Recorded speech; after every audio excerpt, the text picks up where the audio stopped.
Hi Taurus, this is your January 16th through January 22nd weekly tarot reading. We'll have 5 separate spreads in this weekly's readings.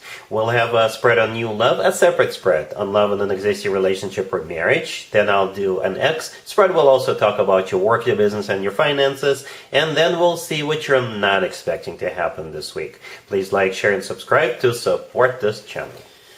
This first spread is on new love this week. We have the Eight of Swords clarified by the Queen of Pentacles.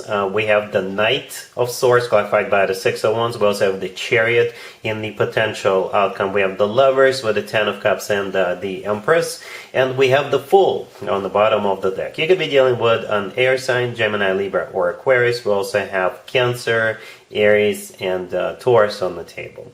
You know what it looks like, Taurus? It looks like a rescue mission. It really does. For some of you, literally. Well, hopefully you're not really in trouble, but say you're driving down the road and you got a flat tire, you pull over and somebody comes to help you out. It could be a person who just pulls over and helps you with the spare tire, or it could be somebody who comes in a truck, in one of those tow trucks, but they'll just help you with that tire. For others of you, it could be, bigger than that in terms of perhaps you are unfortunately stuck in some kind of a predicament, stuck in some kind of a situation.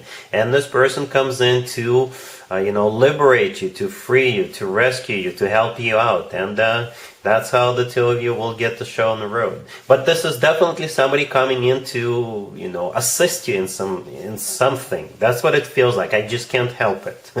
So let's talk about this real quick. We got the Eight of Swords, the first card that came out, which is clarified by the Queen of Pentacles. The Queen of Pentacles, that's you, right? Male or female, absolutely doesn't matter. And the Eight of Swords, for some of you, you're literally stuck somewhere. In a situation, you're stuck on the side of a road. It could be that you need some financial assistance. Something is not right. I'm not predicting anything really bad. But, it could be circumstantial. Life happens. So here comes the Knight of Swords, right? The Knight of Swords is coming to your rescue to free you from that dragon. Okay? But jokes aside, yeah, the Knight of Swords is the fastest knight out of all 4 knights, right? It could be travel or somebody coming in real quick. The Chariot right next to the Knight of Swords could also be a card of travel. But the Chariot is a card of victory, success, triumph. The Six of Wands clarifying the Knight of Swords is also a victory card. So in this case, this person is coming in to help you and to have a victory with you, right? The Fool on the bottom of the deck all the way to your right. It could be an Aries you're dealing with, but the Fool is a card of liberation, right? Again, some kind of a rescue mission is coming to mind, right? And it's going to happen real quick. Right, because both the Knight of Swords and the Chariot are really fast cards. All right, the Chariot is also a Cancer. I don't know if I mentioned it. I can't remember. And the Knight of Swords could be an air sign, Gemini, Libra, or Aquarius. And in the potential outcome, we have the two of you getting married. Yes, we do. Well, you will, right? We have the Lovers with the Ten of Cups and the Empress. That is such an amazing potential outcome. With cards like that, Taurus, it's not really a potential.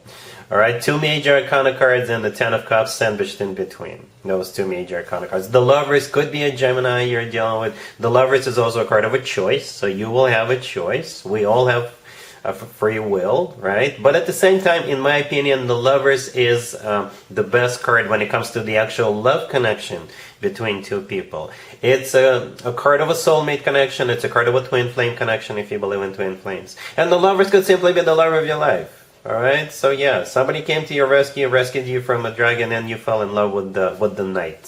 Sounds like a fairy tale, I know. But the Ten of Cups in the middle is a card of a commitment of marriage. This card is often referred to as the happily ever after card.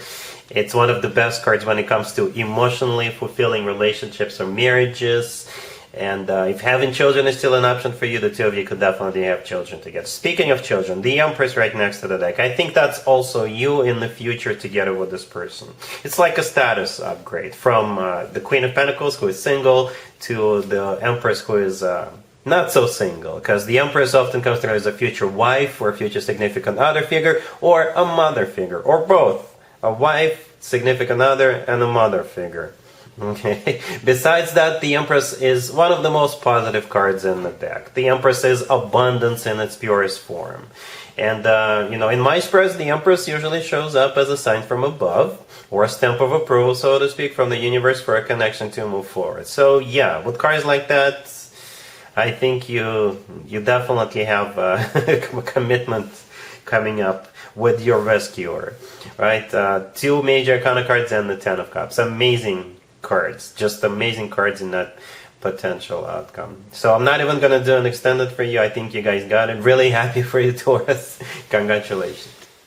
Taurus, if you are already married or if you're in a relationship, this spread is for you. We have the Emperor, we have the Two of Swords clarified by the Eight of Swords, we have the Empress.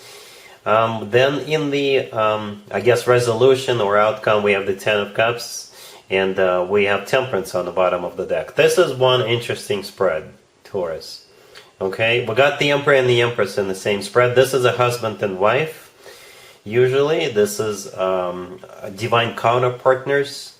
That's what the Emperor and the Empress are. It's whenever the Emperor and the Empress show up in the same reading, it's always an amazing reading, always. But there is something that's going on, right? Before I started clarifying, before I got that resolution card, we had the Two of Swords, right? So we had the Emperor, the Two of Swords, and the Empress, and Temperance on the bottom of the deck. The Two of Swords could be interpreted multiple ways. The Two of Swords is a card of a crossroads, right? The Two of Swords could also be a card of somebody who is closed off emotionally. And the often forgotten meaning of the Two of Swords is ceasefire or armistice, right? The Eight of Swords, clarifying the Two of Swords, is a card of somebody who is stuck, trapped in their own thoughts, right? And Temperance on the bottom of the deck could be a Sagittarius you're dealing with, but Temperance is a card of healing. It's a card of somebody who is being very patient, somebody who remains calm, somebody who is not rushing into anything, right? And when I saw all these cards, I was still a little bit confused, so I simply asked, so what's the outcome? What's the resolution? And the Ten of Cups showed up. Right there next to the deck, right? The Ten of Cups is a card of a commitment or marriage. It's a card of the happily ever after card, right? This Ten of Cups showed up in the previous spread, remember? This is a different deck, by the way. So whatever you have going on between the two of you, you are either burying the hatchet. Perhaps you guys got into a fight the week before, and this week you will finally have that ceasefire. You will finally heal the situation. You'll finally sit down and talk about this. And the outcome is the Ten of Cups. So you will resume your journey through life together. Or perhaps prior to this week, perhaps you've been together for a while, but you're not married. Perhaps this week is the week when the two of you decide to get married, when the two of you decide to move in together, when the two of you finally get on the same page about the fact that the two of you belong together, right? So something among those lines. But again, the outcome is the Ten of Cups. Even though we have this Two of Swords with the Eight of Swords, something is... Perhaps you're not on the same page before this week, and after this week, you're definitely on the same page. Some of you, like I said, burying the hatchet, others of you deciding to take it to the next level. All right? Cool. Let's see if anybody comes back from the past for you, Taurus, this week. Keep in mind, it could be somebody from a couple of months ago, a year ago, or a couple of years ago, so it doesn't have to be the most recent ex. Also, keep in mind, Mercury retrograde is over, but... there is a post-shadow period for a couple of weeks. And this is when more X's than usual tend to resurface. So we got the Eight of Cups clarified by the Hermit and the Fool. We have the Tower. We have the Four of Cups and the Three of Wands on the bottom of the deck. You could be dealing with Virgo or an Aries, or pretty much any zodiac sign. Whatever their zodiac sign is, Taurus, you're not taking them back. And... it's like there is no way you're taking them back. This person brings nothing but destruction into your life. And you made up your mind about this person a long time ago. Okay? But nevertheless, here they come, right? The Eight of Cups, the first card that came out is clarified by the Hermit and the Fool. The Eight of Cups in this case is somebody coming back from the past, Perhaps grass wasn't greener on the other side. The Hermit clarifying the Eight of Cups could be Virgo you're dealing with. The Fool could be an Aries. But perhaps this Hermit represents them going within, doing some soul searching, going to some monastery, going through some kind of a process, a thought process, right? And perhaps when they came out on the other side of that process, they figured, oh, I need to reach out to Taurus and see if we can start from scratch. The Fool is a card of, wiping the slate clean. It's a card of a second chances when it comes to X spreads. So they'll just be very, I don't know, they will just say, you know what, let's just forget what happened. Water under the bridge. That's how they are looking at it. Well, you will most likely disagree. It's not water under the bridge for you. Whatever they did to you, you're just not going to be able to forgive and forget, right? We have the Four of Cups right next to the deck. This is a card of a rejection. I think this is you rejecting them. The Three of Wands on the bottom of the deck. This is a card of somebody who made up their mind, somebody who made a final decision, and after that there's no turning back. And I think you've already made up your mind about this individual a long time ago. I don't know how long ago the two of you broke up, but in your mind it's done. This is over. You're not taking them back. All right? Cool. Let's talk about your work, your business, and your finances, Taurus. This week we have the Ace of Wands clarified by the Queen of Wands. We have the Five of Wands clarified by the King of Cups. Then we have the King of Wands clarified by the Queen of Pentacles and the Ace of Pentacles on the bottom of the deck. Well, you've got a whole bunch of people, okay? The worst case scenario is all of you are competing for the same job or the same contract if you run your own business. The best case scenario is somebody has a very bright idea and you're all getting in the room and you are having a very heated discussion about it as to how you want to move forward, how you want to implement it, and things like that. So speaking of that bright idea, or speaking of a new beginning, right? The Ace of Wands, the first card that came out. This is either that bright idea, inspiration. It could be a project that somebody is assigning to you, or it's a job, or it's a contract, right? The Five of Wands, the next card that came out, is either a card of competition, or hopefully it's a heated discussion, okay? The Five of Wands is a card of a conflict. But it doesn't have to be. It could just be a heated discussion. It doesn't have to escalate to be a conflict, unless you guys are competing for the same thing. And there's so many people here, right? The Ace of Pentacles on the bottom of the deck is a golden opportunity, so you could be all fighting for that same ace. Perhaps the Ace of Pentacles is simply a confirmation that there's something on the table, just like the Ace of Wands.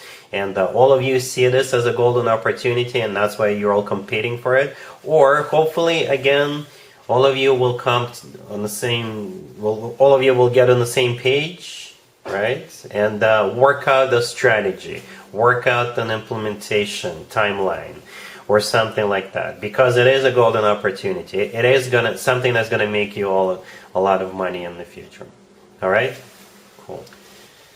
Let's see what you're not expecting to happen this week, Taurus. We have the Three of Swords clarified by the Nine of Swords. We have the Four of Cups, the Knight of Wands clarified by the Six of Cups, and we have the Devil on the bottom of the deck. You could be dealing with a Capricorn, a fire sign, Aries, Leo, Sagittarius, or pretty much any zodiac sign.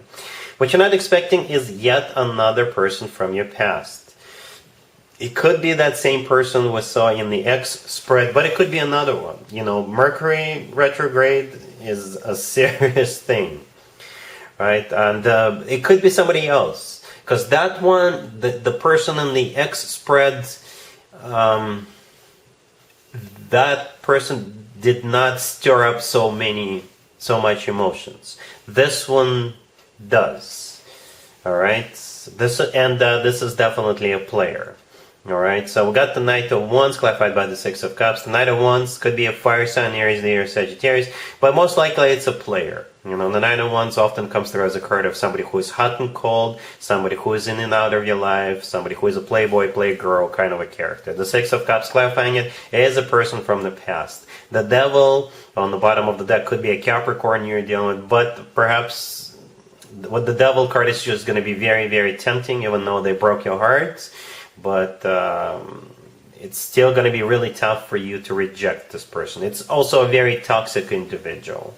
Right? The Three of Swords clarified by the Nine of Swords in the beginning. Yes, this person put you through it with those two cards.